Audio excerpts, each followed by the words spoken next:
Assalamu alaikum. In this video, how to bend image in Photoshop. Let's begin. Open your image or photo.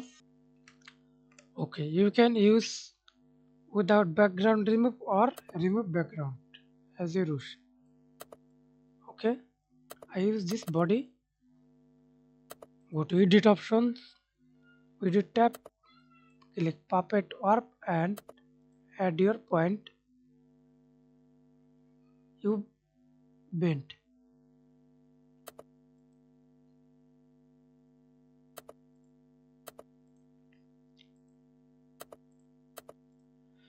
Okay, then see this bend,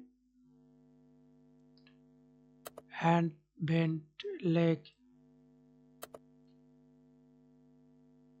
Okay, that's it. Thanks for watching video. Please subscribe to my channel, like, comment, share.